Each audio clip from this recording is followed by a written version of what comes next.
come down hard on property owners and make it seem as if they're greedy or whatever the case may be, without seeing the other side of the equation. As a county, we see the other side, and we understand the other side, and we want to be there to partner with you and to support you, and know that we are taking this fight to Tallahassee. They're the ones that make the regulations around some of these things that you're facing. You registering as a vendor, even if you're not sure whether or not you want to participate in the program, there is no harm in signing up as a vendor. We want to be able to work with you so that once you do become sure, we'll be able to quickly identify a good tenant for you and incorporate you into this process. So thank you again. Let's give all of the presenters a big round of applause.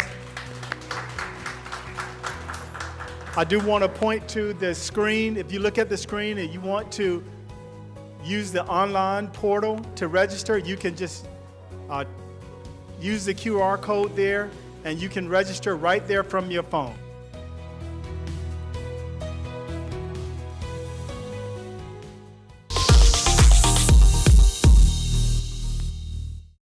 Palm Beach County needs your participation to remain a top recycler in the state of Florida. Our system only accepts certain items for recycling. Newspapers and inserts are one of them. These items go into the yellow bin. Keep our community clean and green by recycling right every day, Palm Beach County. Receive the celebrity treatment when you fly from Palm Beach International Airport directly to LAX. Your California adventure begins with inexpensive parking and one of the fastest TSA checkpoints in the country. You'll be enjoying the Southern California sun with no layover and a stress-free airport experience. PBI is recognized as one of the top 10 airports in the nation. Palm Beach International Airport, your close and convenient airport.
Let's call roll. We have coffee for everyone, donuts.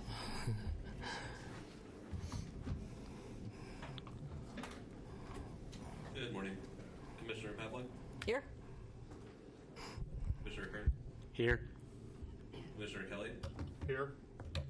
Commissioner Caliendo? Here. Commissioner Vinacourt? Here. Commissioner Reicheter? Commissioner Brumfield? Commissioner Kennedy? Commissioner Williams? Here. Thank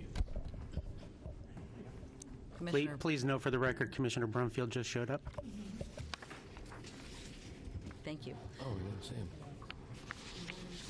Vice Chair, will you do the opening prayer and pledge, please? Please stand. Lord, we ask you for your guidance today as we consider matters that will affect the safety and welfare of many people in our county. Please help us listen to open minds to the matters that are important before us and to act on the matters that will benefit those who reside in our area. Keep our minds open and alert, our hearts compassionate, and our comments charitable. Amen. Amen. I pledge allegiance to the flag of the United States of America and to the republic for which it stands, one nation, under God, indivisible, with liberty and justice for all.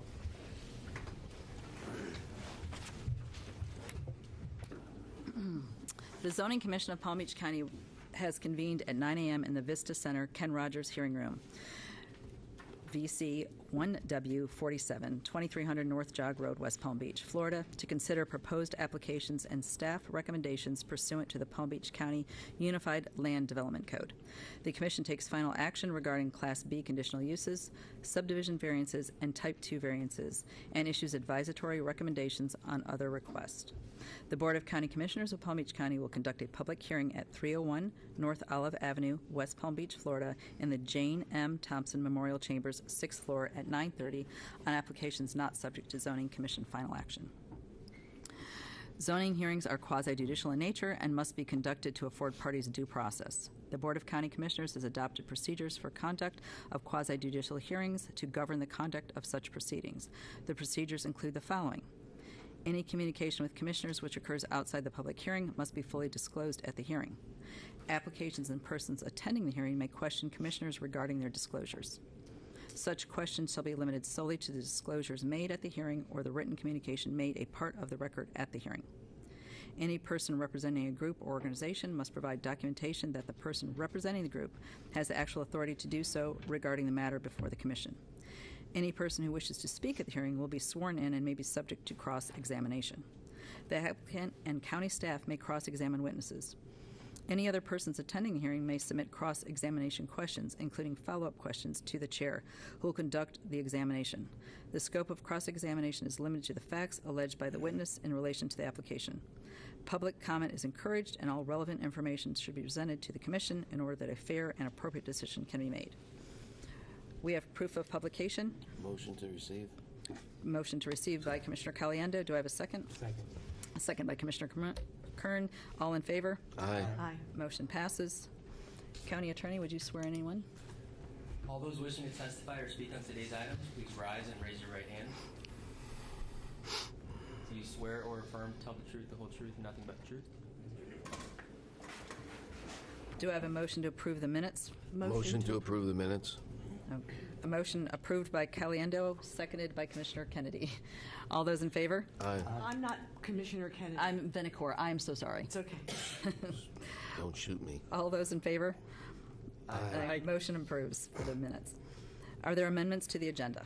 There are no amendments to the agenda. Okay.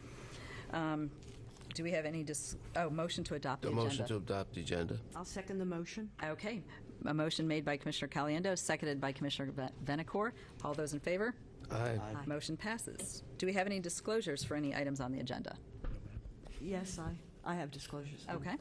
For B2, Tyrolyn Patton I spoke to, B3, Tyler Woolsey I spoke to, and B4, Kevin McGinley. Okay. Anyone else? No? None. Okay. All right, thank you. Any conflicts or recusals?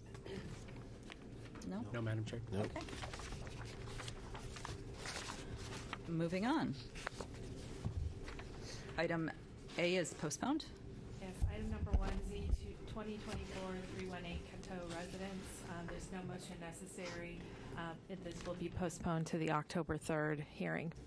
Okay. Moving on to the consent agenda. Do I have a motion to approve the consent agenda? Motion to approve the agenda. Okay. I have a motion to approve the consent agenda by Commissioner Caliendo, seconded by Commissioner Kelly. All those in favor? Well, I have a few things to ask about the consent agenda. Okay. Oh, jeez. If it can, thank you, Chair. Question to staff. The Hooper Road, Benost Farms Road connection, is that in the 5-year plan? Correct. That's in the 5-year plan, and it's already under construction. Okay, because then we'll have a little bit less traffic going on to the Pike Road, I do believe. I mean, Southern you're talking Trucks? about the truck stop project? Yes. Yeah, I mean, those will be mostly coming from the turnpike. But the Hooper Road, Benost Farms Road connection is going to be going through within 5 years or so? No. No, that's my question. I thought, because there is already a 5-year project for the Benoist Farms Road, widening it to 3 lanes. That's under construction. Yeah, but not the connection of Not the Hooper. connection, no. Yeah, because it would take, there's 120 to 170 trucks there a day. It would take stress off of over by the road where, that we have a Palm Beach County Fire Rescue on that road. Right. So, okay. Well, so is there any 10-year plan, no plan to connect right Commissioner now? Finneker, I'll jump in. This is Olive So, oh, yeah, go ahead. with Land Development. So Hooper Road from Benoist, where it terminates, no longer exists. It was in a West Penn lawsuit, and so there is no right-of-way there. There is no plan to get any right-of-way. The adjacent owners all own that property. So it's all going to go on to the other Correct. road near the turnpike? Okay, well, I guess we need so that's very good. The other question I had on number 4 was that there were contacts opposed to this Fur Life Canine Academy, and I'd like to know, were they any of the adjacent property owners? We have the applicant here, and we also have Michael is the staff person on here, and I don't know, do we have cards? No cards. Okay. Okay, so if there's no cards, they're not objecting here today, but, okay. My questions were answered by Mr. McGinley, the other questions. Thank you very much. That's all. I don't have any objection, or I don't want to pull anything. Thank you. Okay, thank you. So reiterating, we had a motion by Commissioner Caliendo, seconded by Commissioner Kelly. All in favor? Aye. Okay, motion passes. Moving on to the regular agenda. Yes, item number 5 is actually a Unified Land Development Code revision related to parking and permanent generators, and we have Jerome Oddie, who will do a presentation for you. Thank you. Good morning, Commissioners. Jerome Otti with the Zoning Division, here to present on the Parking and Permanent Generators Amendment. So the Zoning Division has been working to provide more flexible regulations. 2 issues identified relate to parking and permanent generators. The first establishes a Type 1 waiver process to allow parking reductions for recreation, particularly fitness centers and residential recreation areas. The Type 1 waiver process will allow each site to be analyzed individually and based on their specific site conditions. The second is the modification of end-to-end parking layouts for residential developments and reduction in the minimum width of parallel parking spaces internal to a development. And third is an increase in the maximum height of permanent generators allowed to be installed within the setbacks of residential properties. So currently we have a Type 1 waiver process that allows a 15% reduction in parking, and this also requires a parking demand statement to justify the reasoning for the parking and the need for the parking. So for the fitness center use, we have a parking requirement of 1 space per 200 square feet, and we have been getting a lot of inquiries on these fitness centers that are occupied by significant square footage of sports courts such as pickleball, racquetball, and basketball courts. The parking requirement based on the square footage does not adequately reflect the number of members that actually utilize these courts. And you see on the right, that's a site plan that we have in our process right now. And you see it's really filled with a lot of different courts there, and for us to park at the 1 per 200 will be required significant amount of parking spaces that may not be needed for this particular development. So here, this revision, we propose a Type 1 waiver process to reduce parking at 3 parking spaces per court and 1 parking space per 200 square feet that are not courts. So here's the residential recreation parking Type 1 waiver that we're also proposing. And for the residential areas, we require each court to be parked at 1.5 spaces per court. And then you have the swimming pools and clubhouses that may also need parking. As sports such as pickleball has become more popular throughout the county, there has been a trend in converting these tennis courts sometimes into 2 pickleball courts, or just adding additional courts to these recreation developments. And the rec areas of older developments, they don't have the space to accommodate the extra parking. As you can see here, you see they have the parking space to the south, and if they were to convert those tennis courts to pickleball courts, they'll require more parking spaces based on Article 6 of the code, and they may not have that space to do so. We've been getting a lot of requests through the zoning agency review process, and they have to redevelop and reconfigure the site to accommodate the parking. So we're proposing a type 1 waiver to allow a deviation from this additional parking requirement. And here we have 2 revisions here. One relates to the multifamily parking, and we're proposing end-to-end, which is basically like the regular single-family parking spaces where you have one car parked behind the other. So we're proposing that for multifamily developments, and these parking spaces have to be deeded to a particular unit. And the other change being proposed is the reduction of the width of parallel parking spaces from 9.5 feet to 9, or from 10 feet to 9 feet. We have done a lot of research with other local governments, and we're seeing that they have a 9-foot wide requirement for these parallel parking spaces, and this will only be allowed for multifamily developments, parking spaces internal to these to developments, not only multifamily. And lastly, we have the permanent generators. So this is another proposed flexibility that we're doing. Here is reduced setbacks for the permanent generators for residential developments. Currently, the code allows generators less than 4 feet in height measured from finished grade to be allowed in the setbacks of residential properties, and there have been some changes to industry standards for permanent generators related to the overall size and the support structures. So due to recent changes to FEMA flood insurance rate maps and base elevation requirements, structures and permanent equipment are now required to be elevated on average 2 feet above the previous elevation requirements. And since these changes, we have been having a lot of issues through the building permit process for these permanent generators. So our proposed solution is to increase the height, the maximum height requirement from 4 feet to 5 feet, and allow the measurement to be taken from the top of the supporting platform. On August 22nd, 2024, the BCC approved request for permission to advertise by a vote of 6-0. There was no board discussion on this. So staff recommends approval of the request. And for you guys, the motions will be to recommend approval of the proposed ULDC revision and to recommend that the proposed ULDC revision is found consistent with the comprehensive plan. That's the end of my presentation. Thank you. We are here to answer any questions you may. Okay, thank you. Do we have any questions from the commission? Questions, comments?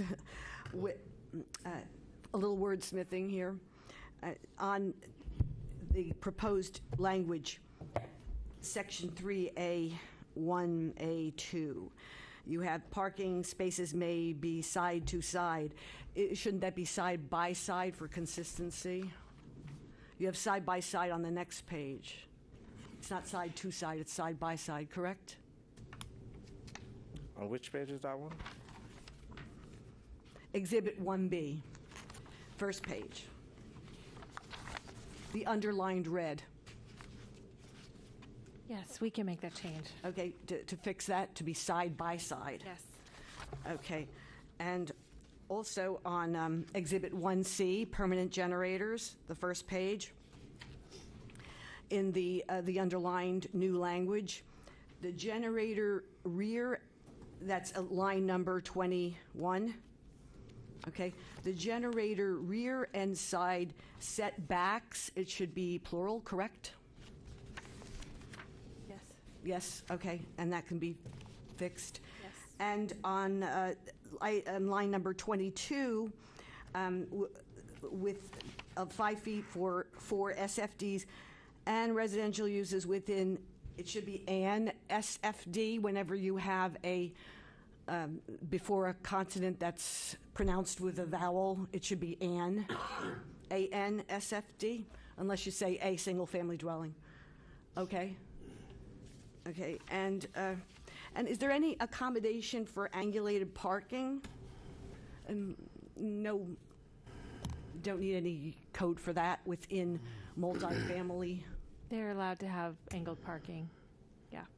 But no changes in the depth or width or anything like that? No. Okay. Thank you, that's all. Okay. Do I have a motion? Madam Chair, may I make a motion to approve the staff recommendation for items 5A? Second. I have a motion to approve recommendations for Staff A by Commissioner Caliendo, seconded by Commissioner Williams. The Zoning Commission serving as the Land Development Regulation Commission pursuant to 163. We have to. Hang on, Sam. We have to approve. Oh, I'll approve it. Yeah. sorry. That's okay. Sorry. I'll approve the motion. Aye. Aye. Aye. Motion passes. Continue. Okay, start over. The Zoning Commission serving as the Land Development Regulation Commission pursuant to 163.3194 FS approves staff recommendation for items 5.B. Okay. I have a motion by Commissioner Caliendo. Do I have a second? Second. Second by Commissioner Williams. All in favor? Aye. Motion passes. Do we have any comments from the county attorney? No comments. No? Oh, yay. The director? No. Zoning director, executive director, or commissioners, any more comments? No comments. No. Okay. All right. No, make a motion to adjourn. Second the motion. Motion made by Commissioner Caliendo, seconded by Commissioner Kelly. All those in favor? Aye. Aye. Thank you very much. Have a wonderful day.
Medical appointments, the beach, or any iconic spot in Palm Beach County, PalmTran can get you there. Imagine you on a PalmTran bus where you'll have the chance to win epic prizes and free rides. Now grab a friend and get ready to be part of something extraordinary.